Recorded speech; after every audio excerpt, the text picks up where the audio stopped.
यह सत्य है कि स्त्रियों में श्रद्धा विश्वास अधिक है, धार्मिक भावना भी विशेष है। और यह भी सत्य है कि आज भी धर्म को बहुत कुछ स्त्रियों ने बचा रखा है।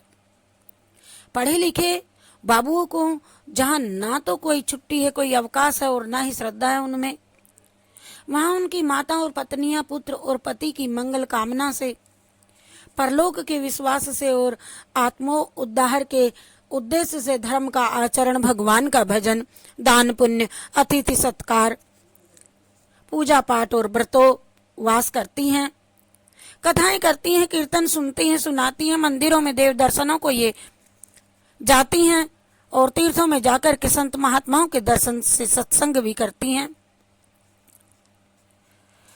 यह सभी कुछ मंगलमय है और इससे लोक परलोक दोनों में अतुलित लाभ होता है। परंतु साथ ही यह भी सत्य है कि आजकल जैसे प्राय सभी क्षेत्रों में दंभ, धोखा, भ्रष्टाचार, अनाचार तथा ठगी चलती है, वैसे ही धर्म तथा अध्यात्म के क्षेत्र में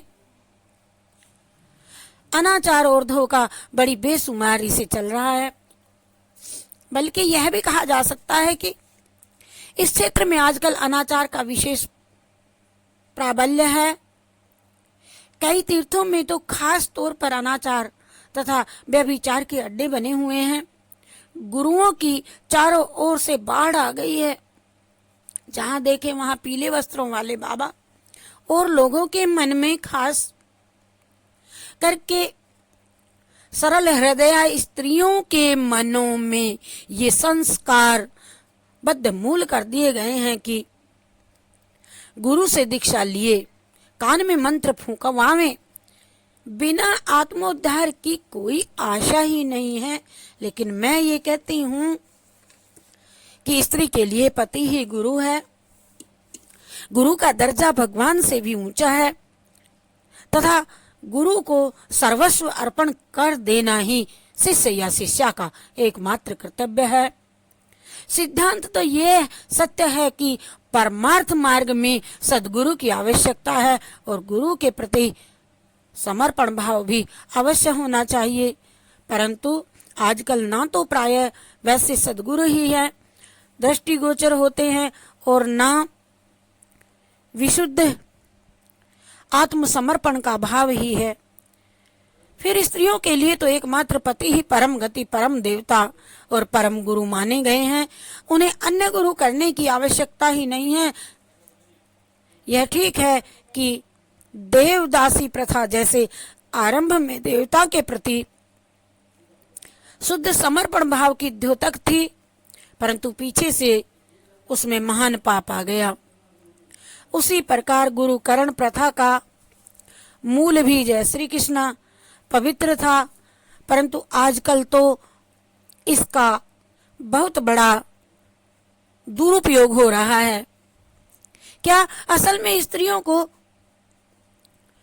पर पुरुष मात्र से ही दूर रहना चाहिए? स्त्री पुरुष को पास पास रह करके धर्म को बचाए रखना बहुत कठिन है। पति ही नाथ गति देवता तथा गुरु, उस पर जो स्त्री वंशीकरण का प्रयोग करती है वह कैसे सुख पा सकती है? भर्ता नाथो गतिर्भर्ता देवतम गुरुदेव च तस्य वश्यम चरेद या सा कथम सुख मापनु प्रियात। किसी से भी पति के विषय में यह ना पूछे कि वह किसी पंडित वगैरह के पास भी न जाएं, वंशीकरण मंत्र की कोशिशें ना करें। द्विजातियों में गुरु अग्निदेव है, वर्णों का गुरु तो ब्राह्मण है, स्त्रियों का गुरु उनका पति है और अभ्यागत सभी का गुरु है ब्राह्मण। पति ही देवता नार्या पतिर्बंधु बतिर्गुरु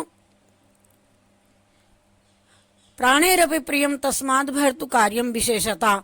स्त्री के लिए पति ही देवता, पति ही बंधु, पति ही गुरु है। इसीलिए प्राण देकर के भी विशेष रूप से पति का प्रिय कार्य करना चाहिए। ऐसे सैकड़ों हजारों उदाहरण हैं, हम क्या कहें, ये बुक तो बहुत बड़ी है। अब आगे संक्षिप्त वर्णन क्या कि जैसे आचार्य, पंडित, भक्त, महात्मा पुजारी और कहलाने वाले लोगों के द्वारा सरल हृदया स्त्रियों का बहुत तरह से पतन हुआ है, ये देखा भी गया है और हो भी रहा है। कहीं भगवान श्री कृष्ण की महान पवित्र लोकोत्तर ब्रज लीला और गोपी प्रेम के नाम पर पाप किए जाते हैं, कहीं मर्यादा पुरुषोत्तम भगवान श्री राघवेंद्र के नाम पर राम विवाह आदि के प्रसंग में स्त्री समाज के सामने गंदे पद गंदी गालियां गाई जाती हैं और नारी समाज को पतन के गर्त में धकेलता जाता है। तो कहीं गुरुदेव स्वयं भगवान का स्वरूप बन करके शिष्याओं से आत्मसमर्पण करवाते हैं। कहाँ तक कहा जाए, अभी उस दिन हमें एक बहुत बड़ा हमें देखने में आया और कहते हैं कि जिसमें एक सज्जन ने उसके गुरु भगवान के द्वारा उनकी धर्म पत्नी को किस प्रकार से धर्मच्युत किया गया। सुनने में क्या आया, ये सीधा लेटर था। इसका बड़ा ही रोमांचकारी वर्णन है किया गया है। भगवान और धर्म के नाम पर भगवान के मंदिर में भगवत विग्रह के सम्मुख ऐसे ऐसे दुराचरण किए जाते हैं कि जिनकी कल्पना से भी महान दुख होता है। पर जब वस्तुतः ऐसा होता है तब क्या कहा जाए। अतएव हमारी सरल हृदया श्रद्धा संपन्ना देवियों को ये चाहिए, माता बहनों को और अपने अस्तित्व को ही सबसे बढ़कर के मूल्यवान धन समझे। किसी भी संत महात्मा गुरु आचार्य भक्त प्रेमी रसिक देश सेवक समाज सेवक आदि के कुसंग नेता के में कभी ना पड़े, न तो एकांत में किसी भी पर पुरुष से मिलना नहीं चाहिए, न किसी का भी स्पर्श ही नहीं करना चाहिए और न किसी को गुरु बना करके या प्रेमी महात्मा मान करके गंदी चर्चा में अकेले या अन्य स्त्रियों के साथ सम्मिलित ही होना चाहिए। और फिर इसमें सच्चे चर्चा चाहे भगवान की पवित्र लीला के नाम पर ही क्यों ना हो जाती हो, सच्चे संत महात्मा भक्त प्रेमी जन ऐसा दुराचार कभी ना कर सकते।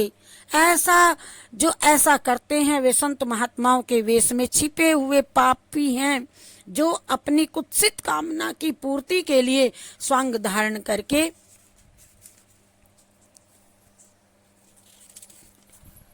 इन पवित्र वेशों को कलंकित कर रहे हैं।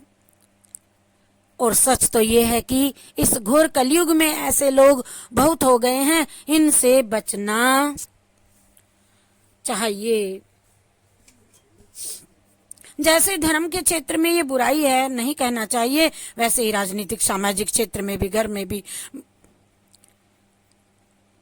क्या कहूं, बड़ों से और नंदोई से जेठ से देवर से सभी को बहन जी ये कह करके इनसे बचना चाहिए। दुष्ट व्यक्ति देशभक्त और समाज सेवक का पवित्र बाना धारण करते हुए स्त्री समाज के दुखों के प्रति सहानुभूति के आंसू बहाते हुए इसी प्रकार के कुकर्मों में रत रहते हैं और इसी दुराचार के लिए आज बहुत से विधवाश्रम और महिला आश्रम चलाए जा रहे हैं। ये हमारा महान संत परम पथ है, पर है, सत्य है, सावधान। जय श्री कृष्णा। धन्यवाद। हाँ देगी थी।